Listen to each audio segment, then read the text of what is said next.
Hey guys, D1sco here, and today I'm reacting to the Dead by Daylight 10.0.0 Jason PTB patch notes. Now, I just want to say real quick that I've been kind of confused about the anniversary chapter for a while, um, because DVD announced, I want to say it might have been sometime around last year's anniversary event or something, that the Grimoire like voting thing that they started doing to where we get to make our own chapter was going to be the 10th anniversary chapter. They said that I think in the first trailer, the first thing talking about it, and they did a couple of votes and then they didn't do one for a number of months and a whole bunch of other stuff. But the reason why I've been so confused is because people, Orange, he was saying something to me one day about there being, this was a number of months ago, about there being like speculation for the chapter or something. And he mentioned, I think, some of the speculations that he saw, and I was very confused when he said that, because I was like, because in my head, right, I was like, did everyone just forget that that they did say that it was going to happen, that it would be the chapter we were creating, but I guess not. I've just been very confused about the whole situation. If anyone has any update as to why this happened, why it's not ended up not being the Grimoire chapter, like what changed, if they did say somewhere that it did or whatever, please tell me, because I didn't see it if they did announce that. But you can obviously see who the new killer is. I'm just gonna. It looks like this is the save. So let's get to the new stuff real quick. I am on a bit of a time crunch, but I really hope I can finish this video and not have to do any like multiple parts. So let's see. So we got new content. So we got the new killer, the slasher is what they are calling him, which is a fitting name. Something I'm worried about is that it'll be a strict license. I mean, he won't get to have many outfits or anything. Like, I would love for him, and it would be fitting if he gets similar to Michael and a few of the other like licensed and even some unlicensed killers, where he has just random weapons that don't go to an outfit. That would be amazing. I also really want him to have the Jason X skin at some point. It looks to me like they're using what I kind of in my head, what I think of when I think of Jason, which is the white hockey mask with like the red and stuff on it. But I would really like them to have that weird like piss yellow colored mask he had.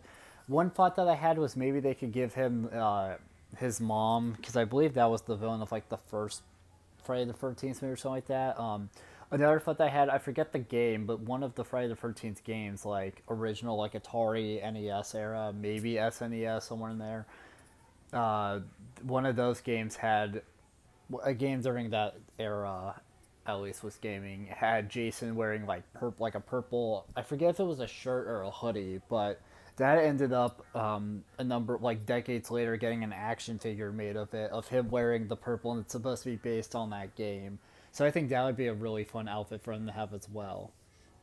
But his power is called Omnipresent Evil, which is a it feels like a fitting name, to be honest, given the idea of the character, because he's supposed to be like unkillable, kind of like Michael, but there's these like evil forces or entity or something that makes him that. I don't really understand it. I've only seen the eighth movie and Freddy versus Jason so far, so I don't really understand the plot very well. Press the active ability button to activate Omnipresent Evil. The slasher becomes invisible. I don't know if we have any other. Well, Rafe. Besides Rafe, I don't think we really have many other killers that turn invisible, and it kind of makes sense that he can do that. Him and Michael's a little bit different, but like Jason here especially, he does seem to kind of pop up out of nowhere at times, and gains undetectable, but cannot see survivors or their scratch marks. Okay, so that kind of makes me think of Spirit. Just I'm assuming without the husk. Okay, like the little thing she leaves when she goes into that mode. Order sketch mist clouds reveal the location of survivors who are not moving. Interesting. Footprints reveal the path of survivors who are walking or running. Okay. Omnipresent evil is deactivated by using jump scare. I kind of like that. So it's a play. It sounds to me like sort of Wraith-y in the sense that they can't see you, but it feels very similar to Spirit's power, but a little bit different, right? Because Spirit's power, you do the animation with her hands, and then she does the spirit walk, but she at least had husk thing behind, and then she spirit walks, and she can't see like certain things. But I believe there's something like, but I believe audio is there or something. There's an add-on for spirit, I believe, that gives you more information to work with when you're spirit walking, but skilled players don't even need to use that. They use like a different cue. And I like how Jason is similar, but they gave him some things to actually like give you visual, cues or whatever. Special ability is throwing spikes. We'll get to that one. Jump scare. While omnipresent evil is activated, look at a pallet, okay, a breakable wall, okay, or a window, got it, to quickly move to it and perform a special break or special vault action. The secondary action button switches the side you will face when performing jump scares. Okay. Jump scares exits omnipresent mode, grants haste, and then to reveal the text for our scares. That's terrifying to think about. You got like a survivor's doing a gen or something, you just go over what's omnipresent evil, and then you jump scare, I don't know, the breakable wall that's next to them, and it just breaks, and you're just there. I'm assuming that's why they call it jump scare. I feel that that's an interesting power. I kind of like the idea of how those two work together so far, but I really need to see what special ability throwing spikes is. I really need to see what this is about. I'm sorry.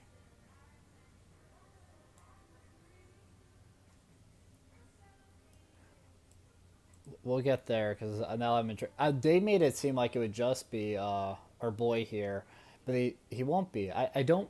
Again, unless if it's the girl that I think tries to kill him in the AIDS movie or sort of succeeds, but not really. I don't think if they could pick. They couldn't pick anyone from Freddy vs. Jason because if I remember correctly, all the kids that were important in that game fucking died in that movie. In the movie they were introduced, they all fucking died or something. I might be wrong, but most of them I don't think ended up making it by the time we got to the end. It says grab a spike from scrap piles or hooks.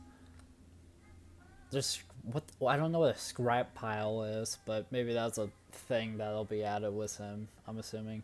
Hold the secondary action ability to ready the spike and tap the attack button to throw.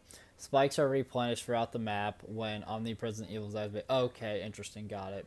A spike knocks back a survivor and damages them to one health save. That kind of makes sense. I'm curious how much the knockback is. Survivors will be impaled if they are hit with a hook spike. They cannot heal past the injured state, and the embedded hook spike will have an aura visible to the killer. Injured survivors will be both impaled and immobile if they were hit with a spike and knocked into. Interesting. I like the idea of having the impaled stats effect. You know, some more stuff that Jason can use to like track down people and stuff. But also like that's interesting. I like that. So far. I gotta say, his power, in my opinion, so far sounds really cool. I really like it so far. New killer perks. In some ways, perks are I wouldn't say more important, but in a way they kind of are the because you can use perks on any character. So you could put Jason's perks on Michael. You could put him on Chucky. You know, whoever, Bubba. Oh, you know what I just thought of? Something I always wanted to happen was this game finally happened. We have the big four of horror movie characters finally in the game. That makes me really happy just now thinking about that. If we ever got Norman Bates, I'm pretty sure I would lose my shit. I really want Norman as well, but that one I could understand not happening. So we got Hex Scared to Death. After you hook 3 different survivors, Adult Tone ignites. That sounds like light work for Orange, as long as he doesn't get like a sweaty try-hard team. While chasing a survivor, whenever you basic it to break a pallet, survivors within 15 meters scream and gain 11, 12, 13% hindered for 3 days. I kind of like Hex Scared to Death, honestly. That kind of sounds nice. Silent Shadow. When the trial starts, you gain undetectable for 11, 12, 13 seconds, or until you down a survivor. I kind of like that so far. When all journeys are completed, you gain a title. I kind of like Silent Shadow. It's a nice little. I wouldn't say it's the most useful thing ever, but I like it for sure. Rampage. Whenever you basic break a pallet or breakable wall, you earn 1 token up to 13. Whenever you are blinded or pallet stunned for the next 13 seconds, you gain 1% haste for each token. Cooldown 30, 25, 20%. I like Rampage a lot. Okay, Jason I might need to main him even if I suck ass. A new original survivor. Oh, I didn't read that part. I'm a little sad now. I was really hoping he would be like Michael or Freddy, where they have a character that's important to them. Not important to them, but like is important in the movies. As the survivor, I'm really upset that Ghostface was the same way as Jason, where there's no, you know what I mean, where there's no like, because Ghostface didn't have any survivors at all, but at least Jason here's gonna have an original. That still makes me happy. I would have liked, I just kind of hope that they'll have outfits of some of the like movie characters or something, you know. But we'll see.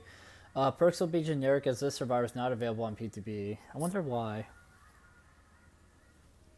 So we got new survivor perks. So we have wide open throttle. Whenever you fast fall the pallet, you gain 10 for 12.5, 15% haste for 3 seconds. The pallet is reset, blocked for 6 seconds, also restores aura for that time. I kind of like that so far. I kind of like that. Lend a hand. Once per trial and per survivor, after you have blessed or cleansed one totem while healing another survivor, use F to give them 2, 3, 4 permanent healing charges. I kind of like that as well. Cross examination. While in the killer's territory, the killer leaves light marks that last for 10 seconds that you can see. While on the killer's light marks, you gain elusive. This ends at 55%. Okay, interesting. Definitely, some of those perks I feel like are useful, for sure. Definitely interesting thing with features. So we got auras, customization. New aura types are available for color customization. So we have blocked objects, e.g., corrupt intervention or regressed alliance. Okay, completed generators, e.g., as the Houndmaster saying the dog on a search command. Generator progress, the starting color when a generator's progress is revealed, e.g., Hex, Hive Mind, or the add-on All Seeing Spirit. Dual totems. When a player doesn't know the state of a totem, it will show as a dual totem, e.g. Detective's Hunch. Cleanse totems, e.g. Hex, Pentimento. Hex totems, Blood totem, Boon totem, sorry. Hatch and Evil Gateway. Okay, nice. I'm happy they updated that for sure. Killer Power Match Details tab. Match details have been updated with a new tab to provide a simplified description of the currently faced killer's power. Match details will only show this information when one of the following occurs. Any survivor enters chase, any survivor loses a health state. The Killer Power tab can be directly accessed by pressing F1 on keyboard or pressing and holding select on controller. Okay, fair enough. Bug fixes. I'm going to quickly just scroll down. Oh god. Okay, not as bad as some others, actually. Some of these are stupid long. But this one's not as bad as I thought it was going to be when I got into it. Audio. Fix an issue where the Crossy's grunts were not heard when hooking a survivor. Fix an issue where the ghoul's power as of X were louder than usual. Okay, fair enough. Characters. Fix an issue where bots were aware of killers whom had used stealth abilities. Interesting. I'm assuming that must have been a problem then. Fix some subtitles for Survivor, Robin, Buckley's French translation that's prematurely. Is that outfit that Nancy got like a number of during the last the Stranger Things chapter 2? I still kind of wish we had like a Batman or Robin skin in this game just randomly. That would be great. But that might also just be because I've been thinking a lot about Legacy of the Dark Knight lately, which I haven't played yet or owned, but it's a game that I really am excited about. Fixing the issue where the survivor's aura can be seen flickering when teleporting to an occupied locker as a dredge. Fixing the issue where spectating the animatronic, the audio would remain on the latest survivor. Fixing the issue where the headset was misaligned when interacting with the first grandfather clock. Fix an issue where the ghoul could block a survivor inside the locker room, performing a second Kagane leap on a survivor entering a locker at the same time. Fix an issue where the auras of completed generators would disappear after the nightmare teleported. Fix an issue where the auras of generators and hooks were missing for Victor when a survivor disconnected or was sacrificed when playing as the twins. Fix an issue where the Nemesis Zombies aura would remain displayed in the killer item aura color after hitting a survivor while using the Stars Field Combat Manual add-on. Fix an issue where the killer's collision would not remain consistent during the pick and drop animations. Tentatively fix an issue where the mastermind could land hits on survivors that had just vaulted after using Virulent Bound. Tentatively fix an issue where a survivor could be misplaced during the carry animation if the mastermind used Virulent Bound on them when they initiated a pallet vault. Environment / maps. Fix an issue in the underground complex where killers could get blocked by hanging a survivor on a hook in a corner. What is happening with my phone? It's just getting blown up with messages for some reason. Fix an issue in the Sanctum of Wrath where killers could block the entrance to the basement on the side of the main structure. Fix an issue in Crotus Pren where the nurse could not blink through the walls. Fix an issue in Treatment Theater where the red stain would disappear in a certain area of the map. Fix an issue in Treatment Theater where a killer could not navigate through a door when a survivor was placed on a hook. Fix an issue in the Macmillan Estate Killer Shack where an invisible collision hindered survivors and killer's navigation. Fix an issue in the realm of Goldwyn Farm where projectiles would get blocked around the combined harvester. Fix an issue in Groaning House where the players would get stuck where walking up the stairs of the basement. Did they mean when? They for some reason went where. Okay. Fix an issue in Shattered Square where projectiles would be blocked by collisions. Fix an issue in Sanctum of Wrath where a killer could not grab survivors entering a locker. Fix an issue in the Realm Wizard's Isle where collision would block projectiles around picnic tables. Fix an issue in the Raccoon City Police Station East Wing by repositioning walls where gap could be seen in several locations, allowing the player to see through or out of world. Fix an issue in the East Wing of the Raccoon City Police Station by... Oh, I already read that, sorry. No, I didn't. By repositioning where a gap was visible in several places, allowing the player to see through or out of the world. So I guess I have two different fixes involving Raccoon City Police Station or some more. Fix an issue where the artist was unable to place a diagram in front of a window vault between specific tiles in the Trickster's Delusion map. Fix an issue where the passage aura color was pink on Forgotten Ruins. Perks. Fix an issue where self-care and strength and shadows were not worded properly according to the new description overhaul. They now say you can self-heal, but XX% slower. Numbers have been adjusted to match the new wording. No gameplay changed. Fix an issue where some perks were not displayed in the Blood Web for survivors. Fix an issue where Deliverance was used when performing the anti-camp unhook at the second hook stage. Fix an issue where Hex Hive Mind would allow the 2 extra generators to remain repairable after an explosion. I forget who has Hive Mind, but yeah, fair enough. Fix an issue where the aura of unlocked chests were revealed when the Human Greed perk was equipped. Platforms. Fix an issue where selecting certain killers might cancel match start on PS4. Fix an issue where characters and objects auras revealed remains displayed when in line of sight during killer and survivor tutorials on some consoles. Quest. Fix an issue where the Tome 4 Handyman challenge could not be completed with all the charge items. UI. Fix an issue where the profile contextual menu would not go away when selecting something outside the profile menu. Fix an issue where players could not join a match if they were in the diminishing return tooltip. Fix an issue where some tomes VFX could be seen in other menus. Miscellaneous. Fix an issue preventing loading into a trial list of the mission returns main menu open. Fix an issue to ensure placeholders are correctly used when a translation string is unavailable. Fix issues causing a crash when playing against bots in tutorial matches. Fix an issue causing post-game events to be sent multiple times, fixed a hang when adding bots to a lobby when playing as Survivor,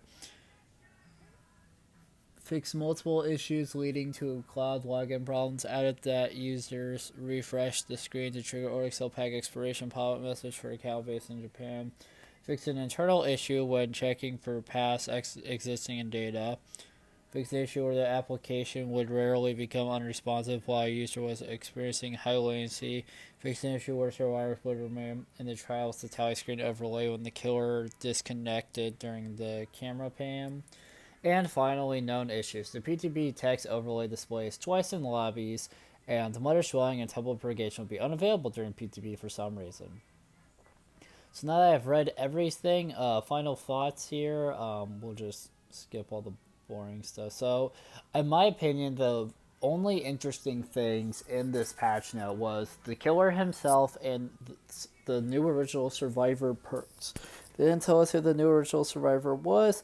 They won't even be in the PTB, so we'll find out probably around around the pack's launch, which is I think June 17th. So we have a good amount of time, good amount of weeks before that happens that we'll have to wait.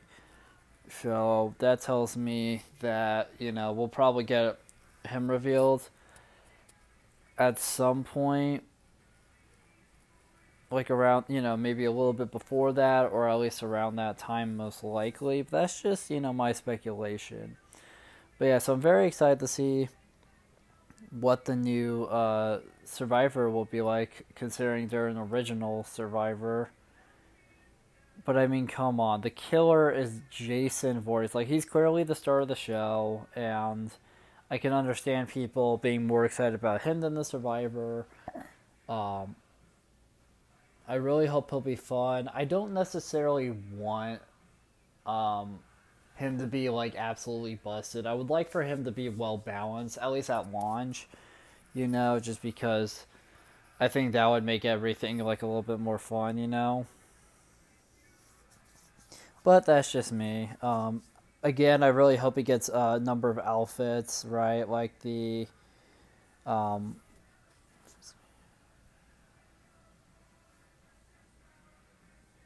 just because, but yeah, if we can get some of those outfits that I was asking for in this game, I would be really happy if we got like Jason X or,